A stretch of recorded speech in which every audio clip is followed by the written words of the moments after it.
side at MK Dons, and Danny, the discussion in the press box and between myself and Mark down here is how have you not got something out of that match? Well, because we didn't defend well enough first half. That's the simple reason. You can't be a good team if you don't defend well, and they've had 11 touches in our box the whole game, and we're giving 2 goals away, and we were far too soft in combat in the first half. We didn't defend our box well enough. They hardly entered our box, and when you don't do that, you know, you can see 2 goals, you give yourself a mountain to climb, and you know, everybody come off tonight. We have a missing person, aged 24 years. Everybody come off tonight and told their players, tell us what a good team we are, the best team that we've played, and we're not, because you're not a good team when you can see 2 soft goals like we did. It doesn't matter how hard the players worked, and credit to them, because I thought their energy and their effort was exceptional, and I thought our play between the 2 boxes was really, really good, but we weren't able to find the final action, which is disappointing, but it's not something that we worry about, because we said to all the attacking players, miss them to score. But ultimately, when you don't do well enough in both boxes, you don't win.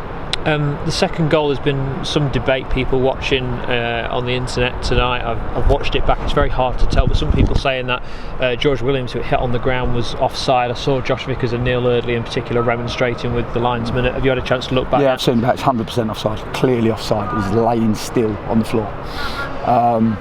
It's categoric. You know, we've got the benefit of being able to slow it down, which I respect the officials haven't, but he's not moving. He's laying down right on the goal line. So if you're laying down on the goal line, there's a very, very good chance that you're offside. It's an unbelievable decision, and I don't know how he's got it wrong. I've got to be honest. I was going to say, what do you think he's seen to make him think that it's a goal? I don't know. He obviously hasn't seen their player laying on the goal, touching it. We kept saying to the fourth, he knows that he'd come off the player on the floor. We know, because obviously sometimes it's hard for the linesman to see, but the referee had said it's touched him, and the linesman said it's not offside. He's laying on the goal line. So it is what it is. We can't affect the referee's decisions. I don't want to use that as an excuse, because it's not the reason. The reason is that we allowed a team that only had 11 touches in our box to score 2 goals. And it doesn't matter how well you play, and that's the best we've played. Probably under me, I would say, box to box, the best we've played. But it means nothing, because football's won in both boxes. I'm going to say the second half felt more like the final 5 minutes of a game. They were camped inside their own half. You were constantly applying pressure, creating opportunities. Why do you think it just didn't fall for you tonight?